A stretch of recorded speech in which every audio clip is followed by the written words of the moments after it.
Nah, seperti di awal video tadi ya, kita sudah mendengar suara aneh di bagian blok CVT. Jadi saat motor digas itu ada suara nyericit di bagian belakang blok CVT. Nah, agar lebih jelasnya untuk mengetahui masalahnya apa dan cara mengatasinya apa ya, kita buka dulu blok CVT-nya menggunakan kunci 8. Nah, kalau sulit bisa congkel sedikit di bagian belakangnya, pakai obeng min boleh, pakai obeng biasa juga boleh. Lanjut kita buka bagian kuplingnya ya, pakai kunci 19. Nah, kanvasnya oke ya, nggak copot. Biasanya kadang ada kanvas yang copot. Namun di sini di bagian mangkokannya, nah ini yang kena di bagian mangkokan dari kopling otomatis. Nah, dengarkan suara saat saya pukul bagian mangkoknya.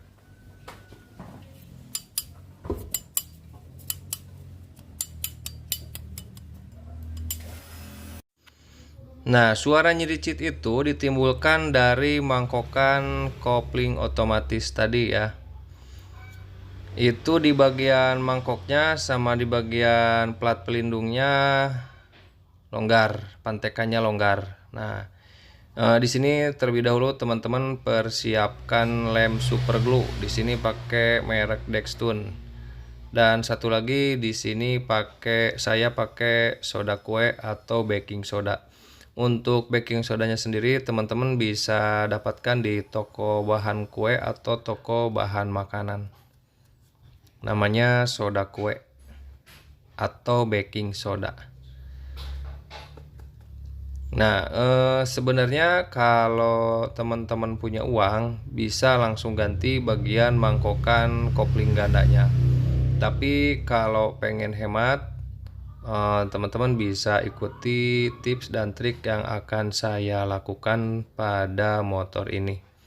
Setelah bahan-bahannya tersedia ya, teman-teman sisipkan di antara mangkokan sama plat yang tipis itu. Nah, di situ ada celah. Teman-teman sisipkan baking soda ke bagian celah-celah tersebut. Nah, keseluruhan dari celah yang melingkar di bagian mangkokan itu teman-teman isi baking soda, atau kalau nggak punya baking soda bisa pakai sekam rokok atau abu rokok ya, bisa pakai abu rokok. Isi bagian celah-celah tersebut ya, menggunakan untuk memasukkan ke dalam saya pakai jarum bentul. Nah, nggak usah banyak-banyak ya, secukupnya saja. Yang penting keseluruhan celah yang melingkar di bagian mangkok itu sedikit kita tambahkan baking soda. Nyantai saja ya kawan-kawan, kita masukkan perlahan-lahan saja.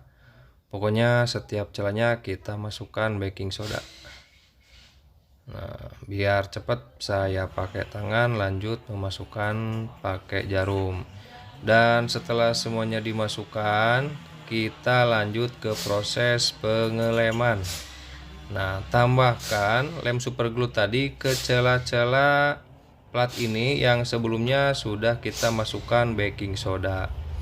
Kita tambahkan sedikit-sedikit saja ya, yang penting merata ke keseluruhan lingkaran dari mangkokan kanvas ganda ini.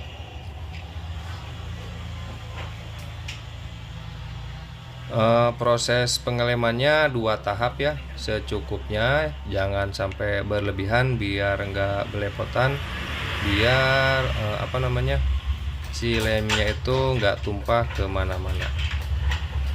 Nah, kalau sudah, kita simpan dulu sekitar 5 menit ya, kita tinggalkan dulu sekitar 5 menit. Nanti kalau sudah kering disambung kembali.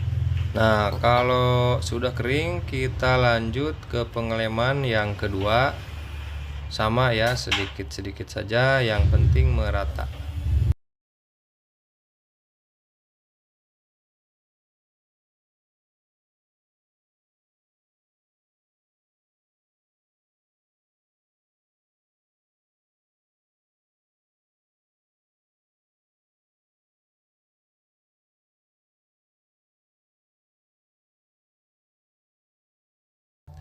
Nah, setelah pengeleman selesai ya, sebelum dipasangkan sebaiknya disimpan dulu sekitar 15 menit sampai lemnya benar-benar mengering. Jadi baking soda yang sudah kita tambahkan tadi ditambah lem tadi itu fungsi pengelemannya itu lebih keras, lebih kuat ya. Jadi antara plat penutup mangkok dengan mangkokannya itu lebih menyatu. Karena ini untuk beat itu sistemnya sistem pantek ya, nggak dilas seperti di motor Honda Vario. Kalau sudah, kita pasangkan dan kita akan coba hasilnya seperti apa.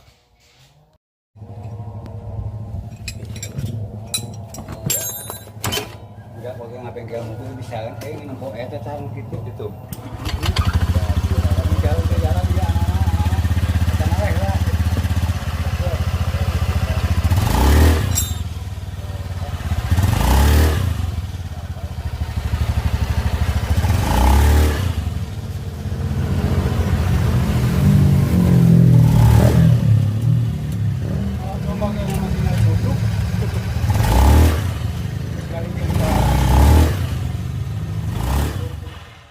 Nah, berhasil ya. Jadi suara nyericit yang tadinya itu saat digas suara nyericit itu bunyi, sekarang sudah hilang. Sebenarnya kalau teman-teman nggak punya baking soda, cara ini bisa teman-teman pakai hanya mengandalkan lemnya saja. Cuman untuk pengeleman itu butuh proses yang lebih lama ya.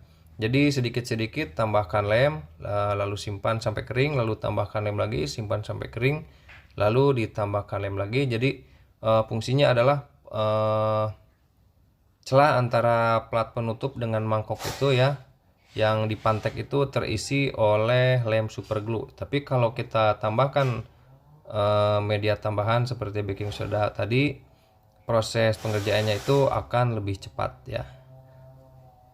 Oke ya, dan setelah saya coba berhasil. Jadi tidak hanya di motor Yamaha Mio yang pernah saya tutorkan, di motor Honda Beat pun cara seperti ini memang sangat efektif dan sekaligus menghemat biaya.